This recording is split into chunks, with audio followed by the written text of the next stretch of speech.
Hola, bienvenidos. Gracias por acompañarnos una vez más a estas clases de discipulado.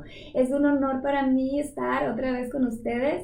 Mi nombre es Margarita de Luna y voy a compartir con ustedes la clase El cuerpo de Cristo, la iglesia, que se encuentra en la sección F en la página 217 de su libro Fundamentos de la Vida Cristiana. Ora conmigo. Padre, te doy gracias por tu amor, por tu misericordia, por tu bondad. Te doy gracias por amarnos siempre, sin condiciones, sin límites, por siempre protegernos. Te doy gracias, Señor, por siempre estar con nosotros en todos los momentos de dificultad, en todos los procesos difíciles. Gracias por estar con nosotros siempre en los momentos de alegría. Te bendecimos a ti, Rey bueno. Te pedimos tu gracia y tu favor para exponer tu clase y te pedimos, Rey precioso, que bendigas a todas las personas que van a escuchar esta enseñanza, que tu palabra sea grabada en sus corazones y ayúdanos a todos a salir adelante, que tu amor inunde nuestros corazones y que tu esperanza siempre esté en nuestras vidas. En el nombre de Jesús, amén. Vamos a empezar abriendo nuestras Biblias en 1 Corintios 12, del 12 en adelante, que está en el inciso A, es una de nuestras escrituras claves. Y manténganla ahí abierta porque vamos a estar leyendo más adelantito varios versículos. El inciso B empieza con una pregunta y dice, ¿cuál es el cuerpo de Cristo?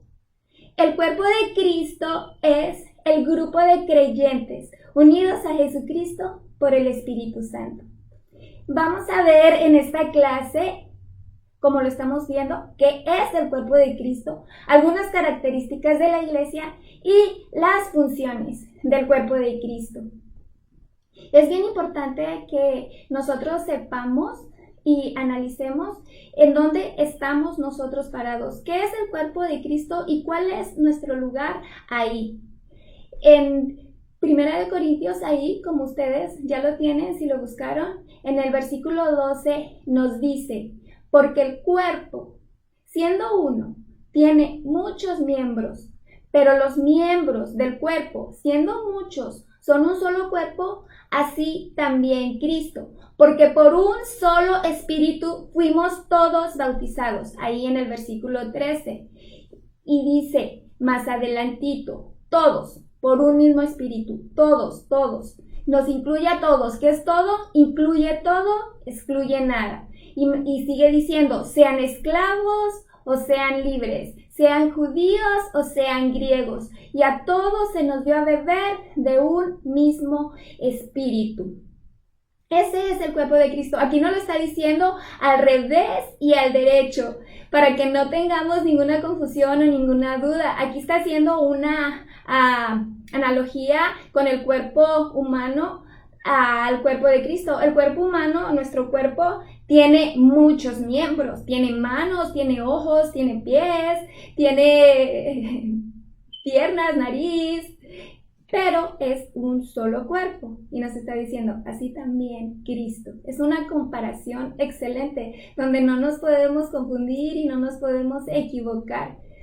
Y entonces, como les estábamos diciendo, ¿cuál es el cuerpo de Cristo? Es el grupo de creyentes unidos a Jesucristo por el Espíritu Santo, el grupo de creyentes nacidos de nuevo. Esta palabra es bien importante, nacidos de nuevo. Muchos de los que nos ven pueden saber qué es nacido de nuevo o pueden estar familiarizados con esta palabra, pero tal vez muchos de los que nos están viendo no estén tan familiarizados con esto y quiero hablar un poquito sobre eso para que tengan un entendimiento más claro. ¿Qué es nacer de nuevo?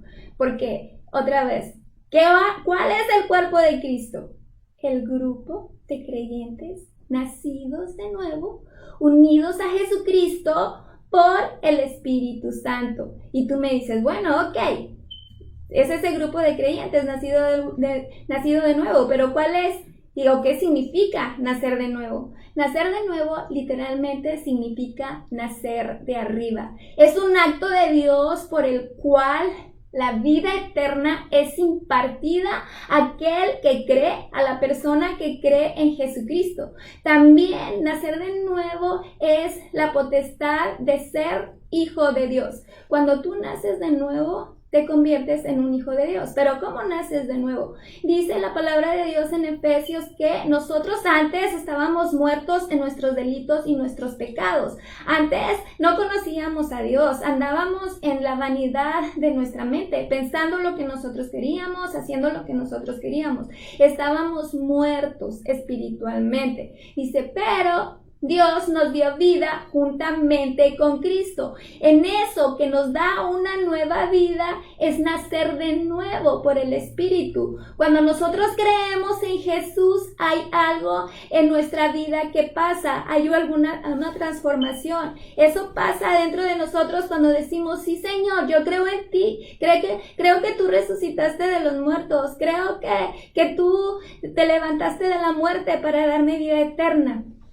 Entonces, cuando nosotros estábamos muertos en esos delitos y en esos pecados, viene el Espíritu Santo, nos sella, como dice en Efesios 1:13, con las arras de la herencia, hasta que la redención adquirida, hasta que seamos redimidos. Entonces, ahí somos sellados. Eso es nacer de nuevo. Nacer de nuevo significa que somos trasladados de un reino a otro reino. Dice en Colosenses 1:13, porque hemos sido trasladados del reino de las tinieblas al reino de su amado Hijo. ¿Qué significa nacer de nuevo?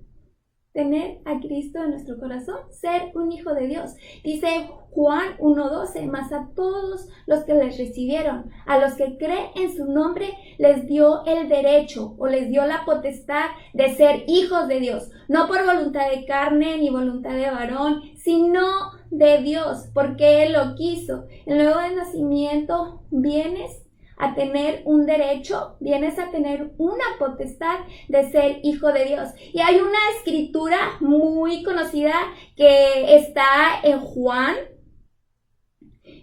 3, cuando Jesús se le acerca a Nicodemo. Ya sabemos esa historia.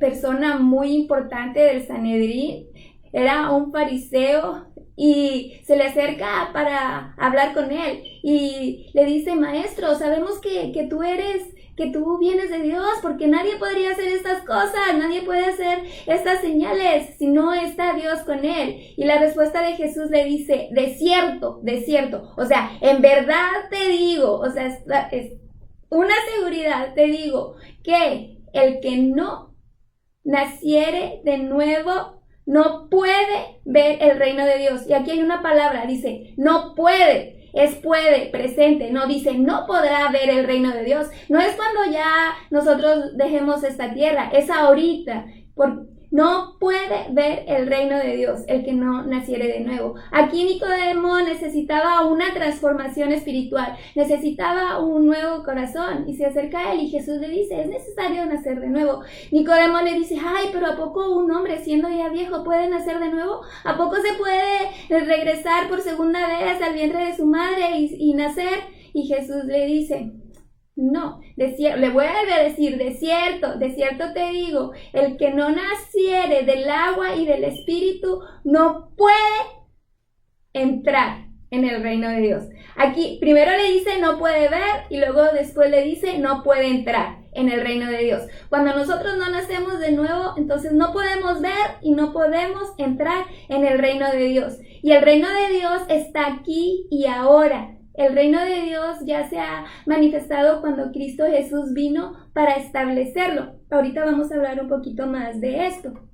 Entonces eso es una breve explicación de lo que es nacer de nuevo, porque estamos hablando del cuerpo de Cristo, la iglesia. ¿Qué es el cuerpo de Cristo, la iglesia? El grupo de creyentes nacidos de nuevo. Todo lo que te acabo de decir, que están unidos a Jesucristo por el Espíritu Santo. ¿Para qué? ¿Para qué está el cuerpo de Cristo en la iglesia? Para terminar la tarea que Jesucristo empezó. ¿De qué? De testificar y establecer el reino de Dios. Ahora aquí vamos con el reino de Dios. ¿El reino de Dios qué es? Dice la palabra que es justicia, paz y gozo en el Espíritu. El reino de Dios es amor, el reino de Dios es esperanza, es sanidad, es sabiduría. El reino de Dios es bondad, el reino de Dios es fe. Eso es el reino de Dios. Me recuerdo de una palabra muy bonita. Me imagino el corazón de Jesús cuando les estaba diciendo a sus discípulos, cuando le estaba diciendo a la gente, les dice: no teman, manada pequeña, porque mi Padre le ha placido darles el reino. Jesús vino a establecer el reino. Él, desde que empezó a predicar, les decía: arrepiéntanse, porque el reino de los cielos se ha acercado. ¿Qué es el reino de los cielos? Una nueva forma de gobierno, algo diferente. Dice: ya no piensen como pensaban antes, arrepiéntanse, dejen su manera antigua de pensar, dejen todas aquellas filosofías. Ahora hay un nuevo reino, arrepiéntanse y vengan, entren al reino de Dios. ¿Quién puede entrar al reino de Dios? Solo los nacidos de nuevo. ¿Quién puede ver el reino de Dios? Solo los nacidos de nuevo. Este es el reino de Dios, por lo cual el cuerpo de Cristo, la iglesia, por lo cual cada uno de los creyentes está aquí en la tierra para testificar y establecer el reino de Dios. El reino de Dios también, cuando vemos los evangelios, Mateo, Marcos, Lucas y Juan, cuando Jesús iba y predicaba, y dice en varias partes, hay muchas formas de no solamente estas que te voy a decir, que es: enseñaba, predicaba, echaba fuera demonios y sanaba. Y el reino de Dios era establecido. Pero normalmente se leen estas palabras cuando Dios establece el reino a través de Jesucristo. Dice: y el reino de Dios era establecido. Y Jesús iba por todas partes, enseñaba, predicaba, sanaba y echaba fuera demonios. Eso es establecer el reino de Dios. Cuando nosotros vamos y testificamos, hablamos del evangelio de Jesucristo y enseñamos, sanamos, echamos fuera demonios, estamos estableciendo el reino de Dios. Para eso es el cuerpo de Cristo, la iglesia, para establecer el reino de Dios en la tierra. El reino de Dios ya está aquí, no es en un futuro: oh, yo cuando muera voy a ver el reino de Dios. El reino de Dios también dice, es aquí y ahora. Lo dicen las Escrituras. El reino de Dios, para eso vino Jesucristo, para establecerlo aquí. Ese reino es donde nosotros debemos de permanecer. Todos los cristianos, todos los hijos de Dios, nacidos de nuevo, deben de estar en ese reino. No en el reino de las tinieblas, donde allá hay dolor, tristeza, amargura, mentira, donde hay adulterio, cosas vanas. Nosotros hemos sido trasladados a un nuevo reino, que es el reino de Dios, y es el que debemos de establecer. Todos debemos de estar unidos, todos debemos de estar juntos. Eso es lo que quería Jesús, eso es lo que quiere Jesús. Por eso Él, en su oración intercesora en Juan 17, dice: Padre, yo te ruego que sean uno, así como tú y yo, así como yo en ti y tú en mí, somos uno, que ellos también sean uno en nosotros. Él oraba por la unidad. Todos debemos de trabajar y seguir unidos hacia adelante. La iglesia es la unidad en Cristo Jesús. Son todos los creyentes que estamos unidos en Cristo Jesús. Si vemos en Hechos 2:42, ahí cuando dice, es la vida compartida en Cristo. Esa es la iglesia. Ese es el cuerpo de Cristo. Dice esta cita bíblica: y todos perseveraban ¿en qué? En la doctrina de los apóstoles. O sea, en la doctrina que Jesús estableció, la que está en la palabra de Dios, lo que Él dice, lo que Él habla. Ahí es donde perseveraban. Entonces, como te estoy diciendo, la iglesia es la vida compartida en Cristo, y todos juntos debemos de perseverar en una sana doctrina, así como dice en Timoteo. ¿Qué más? ¿Qué más sigue diciendo ahí en Hechos 2:42? Y perseveraban en la doctrina de los apóstoles, en la comunión unos con otros. Debe de haber una unión común unión, koinonía. ¿Y qué más? En el partimiento del pan. La Santa Cena no solamente es un rito, es algo que todos debemos de esperar con alegría y con gusto, porque es algo donde nosotros somos unidos y compartimos. Y sigue diciendo también en las oraciones. Todos debemos de orar en nuestras casas, pero también debemos de orar juntos. Eso es lo que nos une también. Esa es la vida compartida en la iglesia. Entonces, ahora bien, ya vimos cuál es el cuerpo de Cristo, para qué está el cuerpo de Cristo aquí en la tierra. Y ahora vamos a ver el inciso C, que dice que varias imágenes. Aquí Pablo nos quiere hablar de varias imágenes que Dios quiso revelar acerca de la iglesia. Y podemos ver el número 1, que es un templo. Y no lo vamos a ver en detalle a causa del tiempo, pero ustedes lo pueden ver en su casa en Efesios 2, del 20 al 22. Ahí ustedes en su casita pueden leer y seguir leyendo esta clase. También es comparada con una familia.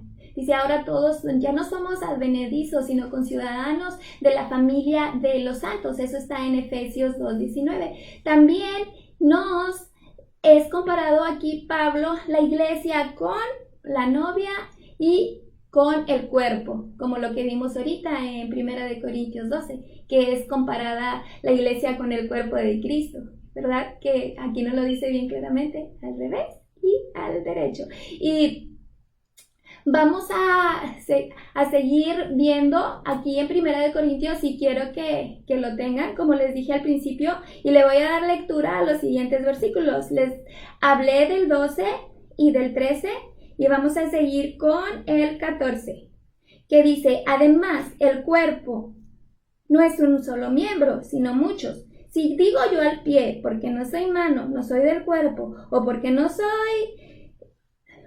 eso no seré del cuerpo. Si digo a la oreja, porque no soy oreja, no soy del cuerpo, por eso no seré del cuerpo. Si tu cuerpo fuese ojo, ¿dónde estaría el oído? Si todo fuese oído, ¿dónde estaría el olfato? Mas ahora Dios ha colocado a los miembros, cada uno de ellos, en el cuerpo como Él quiso. Aquí estamos viendo que todos los miembros del cuerpo son diferentes y Dios nos ha dado dones y talentos y habilidades a diferencia de cada uno para que nosotros sirvamos al cuerpo de Cristo, que es la iglesia. Como te dije antes, es la vida compartida en Cristo Jesús. Ahora bien, vamos a ver algunas características de la iglesia. Y número 1, ¿cuál es una de las características de la iglesia? Es la jefatura de Jesús. En Colosenses 2:19, Jesucristo es nuestro Rey, Jesucristo es nuestro Señor, y nosotros debemos de estar sometidos a Él. Él es nuestro Salvador. Dice en Efesios que Dios sometió todas las cosas bajo sus pies y lo puso por cabeza sobre todas las cosas a la iglesia, la cual es su cuerpo, la plenitud de aquel que todo lo llena en todo. Jesús establece la iglesia y nosotros debemos de estar bajo su dirección. No debemos de hacer lo que a nosotros nos parece o nuestra propia voluntad. Si nosotros amamos a Jesús y queremos hacer lo correcto, debemos de dejar que nos guíe a través de su precioso Espíritu Santo y que nos guíe con Jesús como nuestro jefe. No debemos de ser rebeldes, no debemos de ir en dirección contraria. Debemos de aceptar lo que Jesús nos está diciendo o lo que Jesús nos está hablando, si en realidad nosotros queremos agradarle a Él.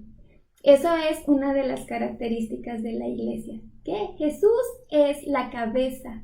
Él es el que reina, Él es el que permanece para siempre. Un ojo no es la cabeza, una mano no es la cabeza, un pie no es la cabeza. Jesucristo es la cabeza. Todos nosotros somos miembros unidos, cada uno por sus coyunturas en particular. Y así como el cuerpo físico obedece a la cabeza, así también el cuerpo de Jesucristo debe de obedecer a la cabeza.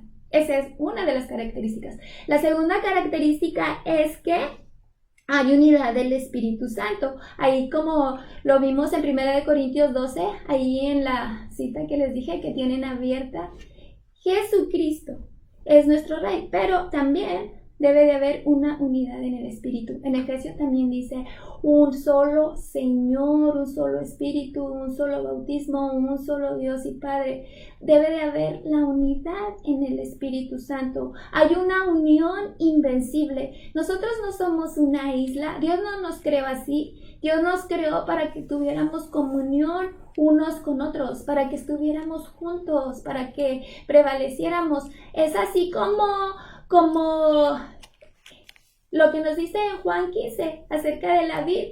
Dice, yo soy la vid verdadera y ustedes los pámpanos. Así, si el pámpano es separado de la vid o es arrancado, no sirve más para nada, sino para ser echado en el fuego y hollado o pisado por los hombres. O sea, algo separado, esta vid, este pámpano, esta rama separada de la vid no puede hacer nada. Un miembro separado del cuerpo tampoco puede hacer nada.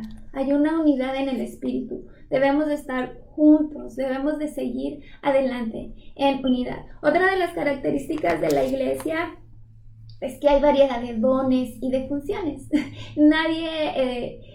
Todos tenemos diferentes cosas, todos tenemos diferente habilidad y diferente función. Mi ojo es para mirar, mi nariz es para oler, mi boca es para comer y mis manos para tocar, para trabajar. Entonces no son las mismas funciones, así también tenemos diferentes funciones en el cuerpo de Cristo que las debemos de usar para servir a los demás.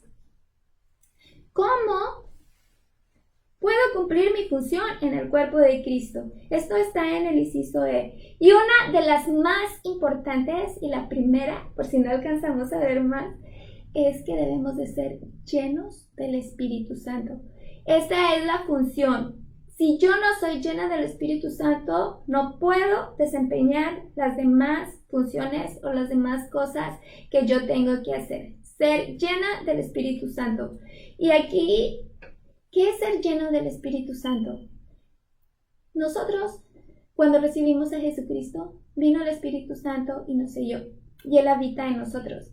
Hay una diferencia entre tener el Espíritu Santo y ser lleno del Espíritu Santo. En Isaías 11:2, la palabra de Dios nos dice, y reposará sobre él espíritu de sabiduría, de inteligencia, espíritu de consejo, espíritu de poder, espíritu de conocimiento y de temor de Jehová. Aquí es la manifestación del Espíritu en sus 7 áreas. Aquí se está manifestando el Espíritu. Es algo asombroso y reposará sobre él. Espíritu de Jehová, espíritu de sabiduría, de inteligencia, de consejo, de poder, de conocimiento y de temor de Jehová. Eso es ser lleno del Espíritu. No es solamente que tú vas a hablar diferente, que nada más vas a hablar en lenguas. Eso es bien importante, hablar en lenguas, porque nuestro espíritu se edifica, pero no es todo. No es que si tú hablas en lenguas ya estás lleno del Espíritu Santo. Podemos hablar en lenguas y no estar llenos del Espíritu Santo. Quiero repetirte otra vez más porque esto es bien importante para que se nos quede bien grabado en nuestro corazón. Quiero decirte otra vez este versículo de Isaías 11:2. ¿Y reposará sobre quién? Sobre Jesús. Estaba hablando sobre Jesús. Ahora Jesús está dentro de nosotros y eso es lo que debe reposar sobre nosotros si queremos esa llenura.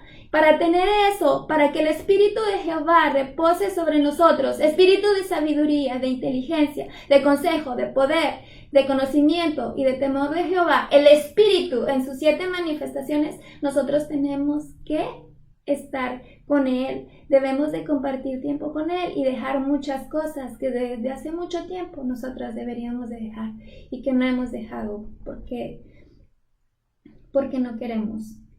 Si en verdad queremos ser llenos del Espíritu Santo para cumplir las funciones del cuerpo de Cristo que Él nos ha mandado a llamar, tenemos que ser llenos del Espíritu Santo, hacer su voluntad. El temor de Jehová es que una confianza referente acompañada de odio para el mal. Cuando nosotros odiamos el mal y amamos lo que Dios ama, eso es odiar todo lo que Dios odia. Eso es el temor de Dios. Y eso es lo que debe reposar. Es una de las cosas que debe reposar sobre nosotros para ser llenos del Espíritu Santo. El temor de Dios en nuestros corazones para poder cumplir las demás funciones que Dios quiere que cumplamos. Nosotros, los creyentes nacidos de nuevo, somos la iglesia, que estamos en esta tierra para compartir el Evangelio, las buenas nuevas de Jesucristo, que Él vino y murió por nosotros en la cruz del Calvario para darnos salvación y para establecer el reino de Dios aquí en la tierra. Cristo Jesús vino para darnos salvación. La palabra salvación es seguridad, prosperidad, curación, salud. Hay un salmo muy hermoso que dice: y anunciaré de día en día tu salvación. Anunciaré tu amor, anunciaré tu salvación, tu prosperidad, tu preservación de vida, tu sanidad. Esto es salvación. Y para eso estamos nosotros aquí, el cuerpo de Cristo. Que Dios te bendiga mucho, que Dios te guíe y que Dios nos enseñe a todos para establecer su reino en esta tierra y que nos dé la fuerza y el poder y la gracia para estar con Él cada día y para decir no a las cosas que debemos de decir no, para que seamos llenos de su Espíritu y poder cumplir el propósito de Dios en esta tierra. Dios te bendiga. Un abrazo.